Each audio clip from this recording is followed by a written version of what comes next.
today we're going to be taking another look at the subreddit motorcycles. I had quite a lot of fun doing it last week, and it looks like you guys appreciated it as well. So let's have another crack at it. Alright, so let's put a fence here, make it green so it blends in nicely. Let's have a look. Let's put some sound on as well. There's no sound on this one.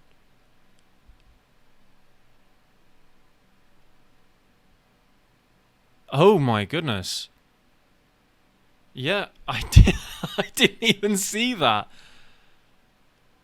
Damn. Well, off to a blinder today. Fair play, man. What some of these stunters can do is incredible. Yeah, that is mad.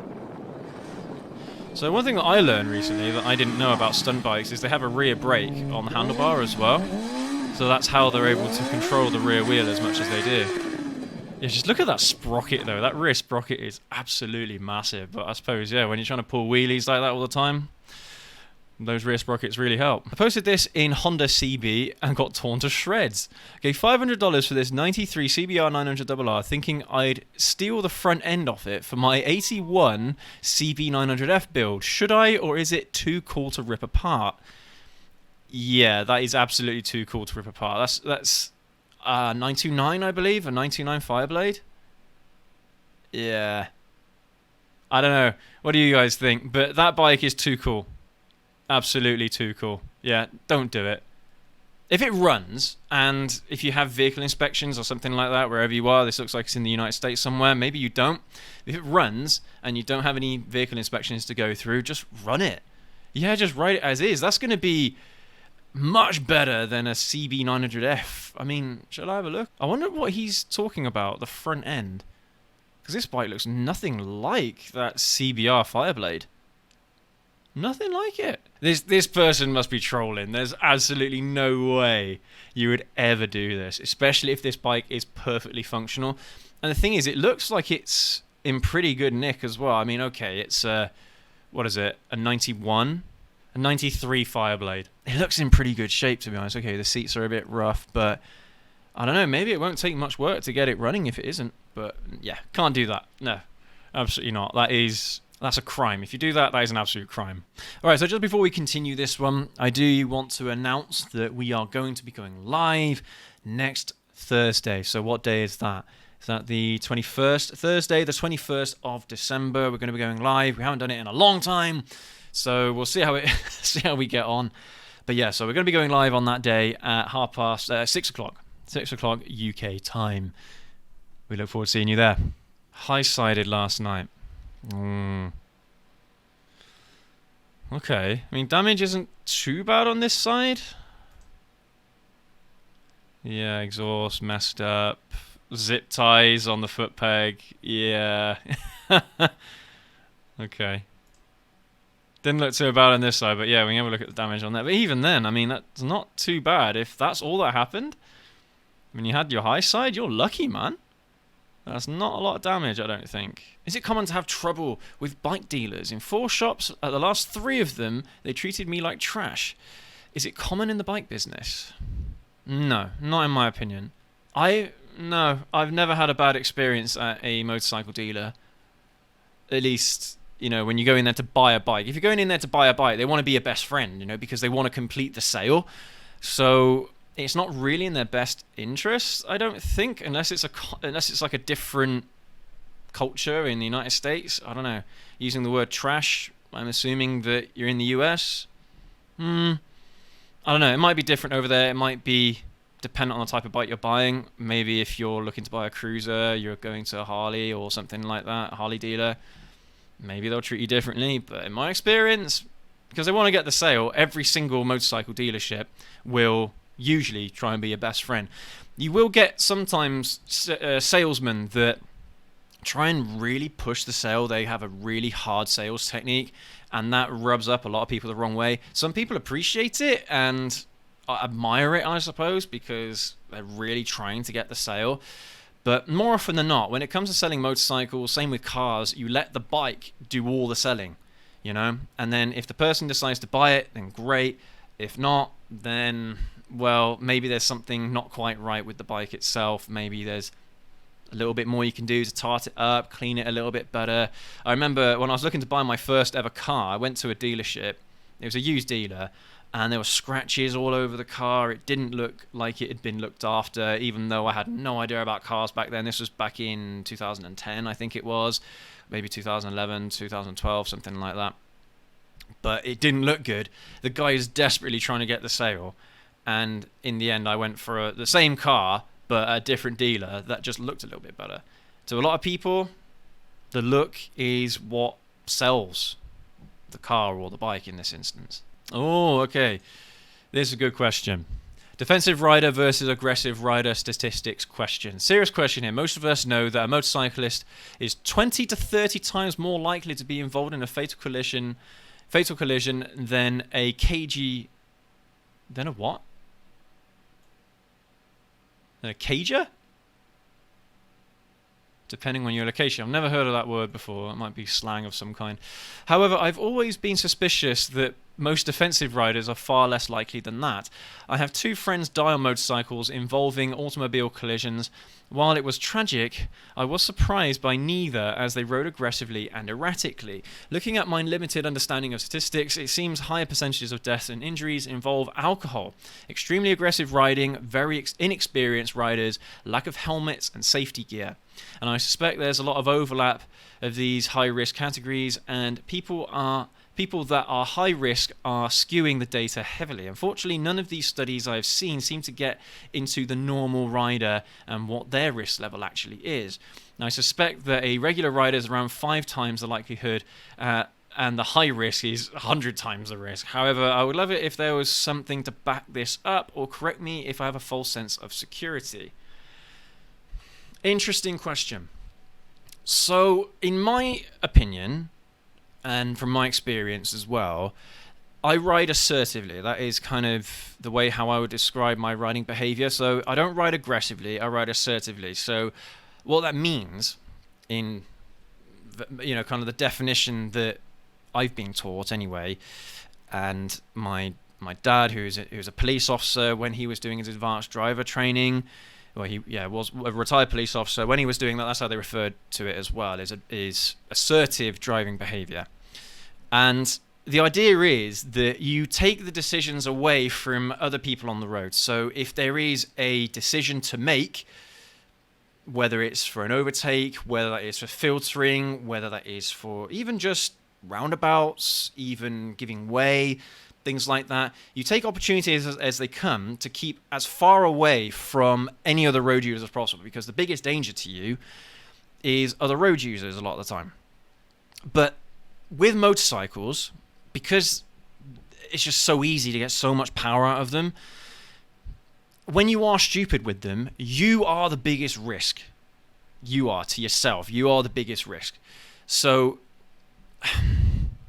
if you ride defensively, defensive riding or defensive driving, the word defensive has the wrong connotations for me, because it implies that you are far too willing to let everyone else around you bully you or put you in the wrong position on the road, whereas you want to force the traffic to do what you intend, or you are being very deliberate with the actions that you're making. And sometimes with defensive riding, or what people describe as defensive riding, a lot of it is very wishy-washy and people around you don't know what you're doing.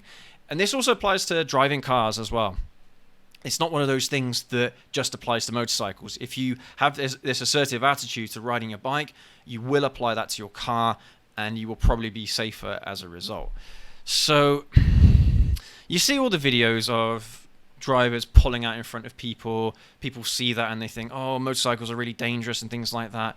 But it's only as dangerous as it is usually if the motorcyclist is being equally as stupid. So if they are riding at ridiculous speeds on fair play roads that the speed is doable on, all right, there's no denying that. You can go around lots of these roads way faster than the speed limit says, so I'm not saying that, but too fast to anticipate other things. So whether that is coming onto a bend that is too sharp and not knowing what to do in that situation, cars, other vehicles on the road getting in front of you, cutting you up, something like that. That's another thing that happens quite regularly. But a lot of these things can be anticipated, and part of riding assertively is you are constantly aware of hazards that are around you. That's not being defensive. Constant awareness of what's going on around you is a very assertive behavior, and it's one of those things where you get to a point where you're almost able to predict what other road users are about to do, and you're able to prepare yourself in advance. It's a very weird phenomenon, and my wife has said to me before, like, how do you do that? And it's, again, I don't know. It's one of those, I don't know if it's a skill or if it's just an instinct, I don't know. But if I see a certain driver's behavior, I'm automatically, more often than not, able to judge how safe or how responsible that road user is actually being in that particular moment. And my initial instinct is to get as far away from them as possible, whether that is slowing down to give them as much room as possible, to give me as much room as possible, or as soon as I get the opportunity to get past them and just floor it, just get as far away from those people as possible. And the amount of times that I think to myself, that person's going to do this or that person's going to do that, and even when the wifey's been in the car with me, is staggering.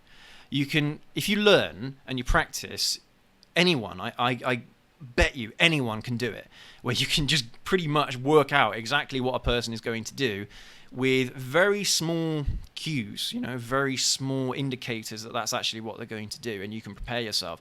But you've got to be hyper aware of what's going on. And the issue is with inexperienced riders, I find most of the time, is they don't have that ability yet. They're not able to predict what's going to happen, or at least calculate what will happen when they get to a particular part of the road, like a bend or something like that. They miscalculate a lot of the time. To be fair, we all make mistakes, and we all go into those situations and think, okay, I could have done that better. I mean, the thing is, right, you could watch any of my videos when I'm on a motorcycle and you could pick it apart easily. There are lots of people out there that do pick my videos apart with my riding style and my riding habits. Whatever, fine. It's very easy to do that, and I'm aware of the errors in judgment that I make every single time I ride. The difference is I'm not riding stupidly, so I'm able to correct myself if I do make a mistake. And that's the whole point. You're trying to give yourself that time. You're trying to give yourself that distance to correct any mistake that you or someone else on the road might make.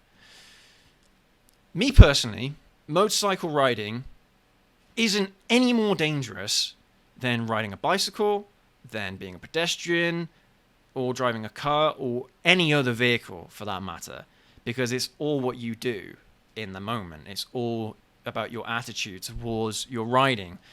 People that are quite gung-ho with the way they ride, and I wouldn't call it aggressive, because there's aggressive riding and dangerous riding and irresponsible riding, I think, are slightly different things. You can be quite an aggressive rider in a certain situation that requires it.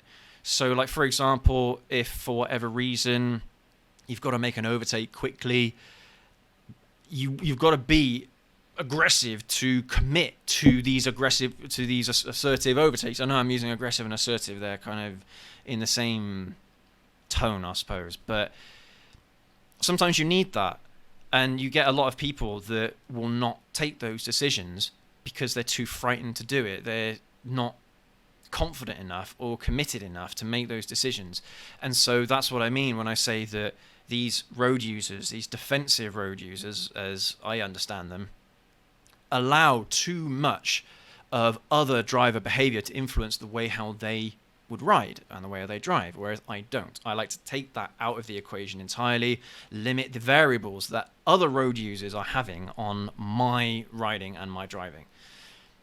So I mean, look, motorcycle riding is inherently more dangerous because you haven't got a shell around you to protect you. Okay, simple as that. So if you do get involved in a crash, you're going to get hurt. And depending on how fast you're going, even at legal speeds, if you're doing 50 mile an hour, you get involved in a crash, the likelihood of you getting hurt is very high. The likelihood of you dying as well can be a little bit higher. But you would have had to have made a lot of mistakes beforehand to reach that point. And it's all about the prep you do beforehand, whether if it's approaching a potential hazard or approaching a bend or approaching anything.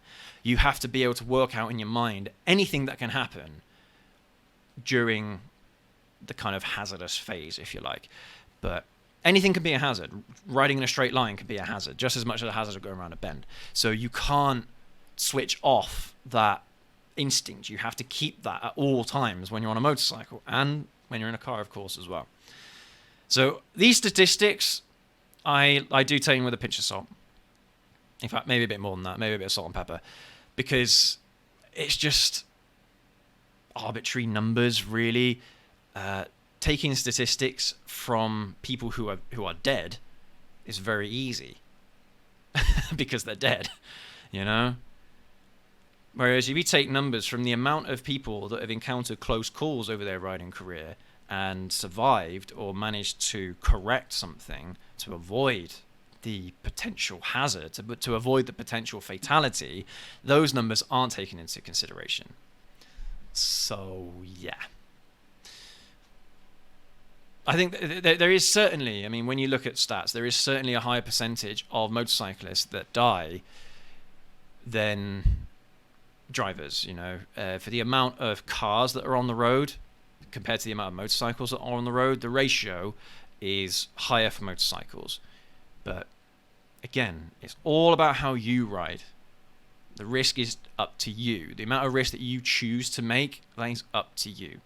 Okay, there might be other variables involved, but when it comes down to it, the vast majority of collisions and fatalities can be avoided if you know what you're doing and if you're sensible. Okay, motorcycles are fun. All right, there's no getting around that. But knowing when to have fun, knowing when to have fun in the right places, when it is safe, when the likelihood of something bad happening is so small that you've got to be quite unlucky, you know? That's my opinion. Let's have a look at some of these comments, though, shall we? If you look at statistics for motorcycle fatalities, excessive speed and alcohol are overwhelming contributors. If you ride like you're using a public roadway shared with others and exercise a modicum of defensive behavior, the risk drops dramatically. The thing is, if you know a lot of people who ride, you know a lot of people who crash all the time, and you'll know people who have never crashed at all, and you will know damn well why that is. It's interesting, excessive speed and alcohol. Yeah, interesting. I mean, again, I'm not sure if that is something more to do with the culture around certain bikes, cruisers or something like that, because obviously there's biker bars everywhere in the United States. Maybe that is quite a big contributor. But see, excessive speed, that is relative, right? I accept this definition because it doesn't mean speed limit, it means excessive speed. Yeah, exercise defensive behavior. I would swap defensive with assertive behavior. There are certain things that you will have to do to be defensive. Sometimes you are in situations where you have to be defensive. There is no choice. So having kind of like a hybrid kind of mentality when you're on a motorcycle will really help, I think. I 100% agree with you. Like I said, 2 buddies died unsurprisingly, and I have friends who have ridden for 50 years without a scratch. I'm somewhere in the middle, probably a lot closer to being careful than absolutely reckless. Still having fun, but not splitting traffic at 70 mile an hour in flip-flops. Yeah, exactly. Personally, I feel it's more nuanced than aggressive versus defensive. If we are talking about single vehicle accidents, and I say absolutely aggressive riders are of course more likely to find themselves in high risk positions due to speed or risky behavior. In multi-vehicle accidents, i.e. cars versus bike, I think it's all about being predictable in traffic. Excessive speed and wide lane changes are clearly unpredictable for drivers, but so is an overabundance of caution. If a rider is going way under the speed limit, brakes suddenly for a light that they could have made, or is too scared to take their turn at intersections, these are also unpredictable behaviors and can increase likelihood of accidents. So in single vehicle accidents, yes, absolutely. In multi-vehicle accidents, there's a lot more at play. Yeah, this is kind of where I'm at with this. You have to be assertive, you have to be confident on a motorcycle, simple as that. I never thought about predictability of my behavior in traffic.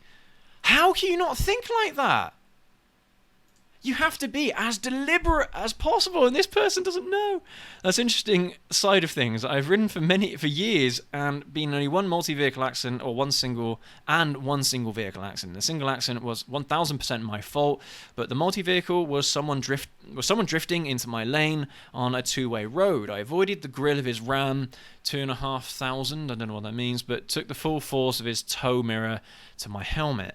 Didn't lay the bike down, successfully stopped in the grass, but lost vision in my right eye for about 20 minutes, starting at the time of impact, and had a nasty concussion. I think you're definitely on something with predictability aspect.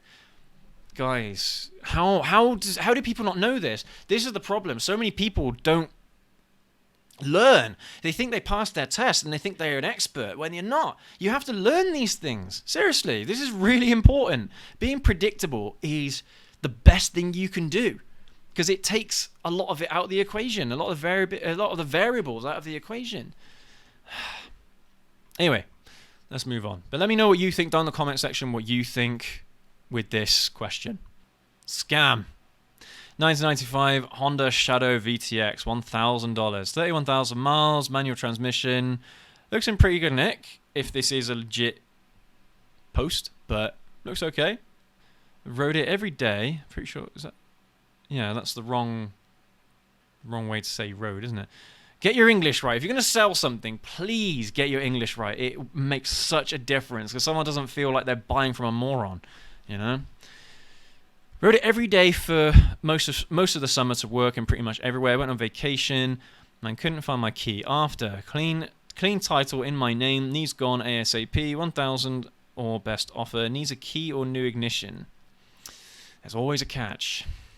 Can't really tell if it's been stolen or not. You've always got to raise an eyebrow, haven't you, when someone says they lost the key. Honda 1978 CX500, $450. How hard would it be to fix this, and is it worth starting to learn with it and learning to ride on it? Interested in motorcycles, hoping I could use this as a start. Interesting engine design. Is this... I've never seen an engine design like that. Yeah, so it's like it looks like a V-twin, but instead of like one in front of the other, it's like this. 4-stroke longitudinal 80 degree V-twin cylinder. Fascinating. I imagine they've designed it like this to try and get around the whole cooling issue of that second cylinder. So what's the issues with this bike then? 1978 Honda CX500. All it needs now to be a runner is ignition coils and a fuel shutoff switch on the fuel tank. I'll have the headlight reinstalled at the time of sale. I went through and completely rebuilt both carburetors and changed the oil and filter. I also changed out the gear oil in the final drive. Interesting. So really, this motorcycle has got gear oil? Because of course, most modern bikes have got oil that does both, does everything. It's for the wet clutch, it's for the engine, and it's also for the gearbox. I also have extra parts with the bike. I do have a clean and clear Kansas title. Both tires have been recently replaced. I did repaint the bike from an awful ugly grey. It's not perfect, but it looks decent. Thing is, you're taking the seller's word for it that this is the only things that it needs.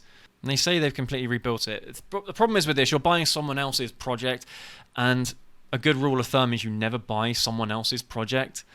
Otherwise, you're just asking for trouble, I think, a lot of the time, because there's always other things, and you don't know if they've done any of the rebuild wrong. You know, they say that they've rebuilt both carburetors.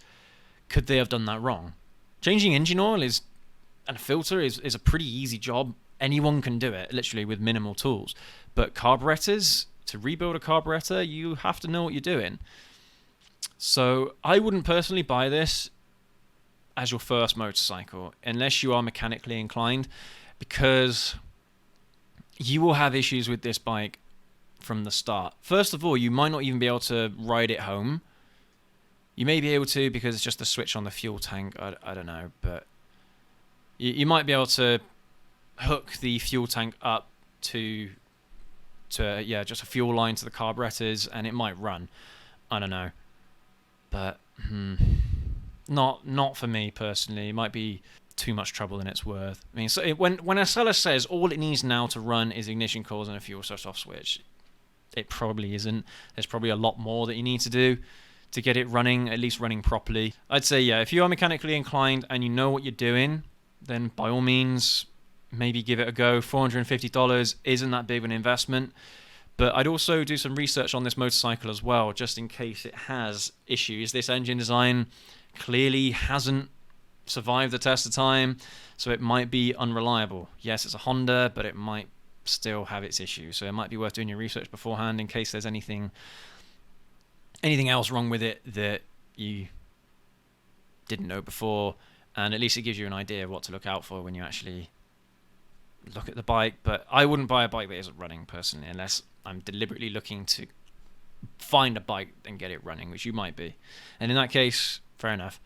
But let me know what you think down in the comment section about this motorcycle. For me personally, $450 isn't a big risk, but imagine what you could do with that extra $450 if you just saved up a little bit more and got something that is actually running. This is interesting. Lane splitting should be legal. This person got rear-ended. So it looks like they're in traffic. I'd be surprised if you're not allowed to filter, because here in the UK at least, when traffic is stationary, and arguably when it's moving very slowly, you're perfectly legal to filter, and it's not a problem. And I would advise anyone riding in the UK, riding anywhere in the world where filtering is legal, I'd advise you to all do it, but only when traffic isn't moving, or if it is moving at a very slow speed, because drivers will cut in front of you like that when you're trying to lane split. You know, you're trying to filter when all the traffic is moving at full speed. A driver will just do that. And to be fair, even if traffic is moving at 20 mile an hour or so, drivers are always trying to find gaps to try and get to their destinations quicker, so you've got to be really careful.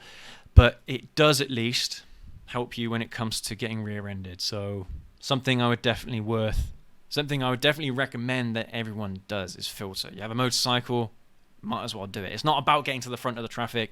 It's not about getting to your destination quicker. A lot of it is to do with your own safety. Anyway, everyone, thank you so much for joining me on our Reddit journey today. I hope you enjoyed this one as much as last time. And if there's any advice that our community has for any of the questions that have been posted on whether or not I should buy this motorcycle, what could be wrong with my motorcycle, definitely let me know your thoughts down in the comment section below. I'm sure that these people would really appreciate it. But anyway, thank you so much for watching. Take care, ride safe, and we will catch you all in the next video. Have a good one.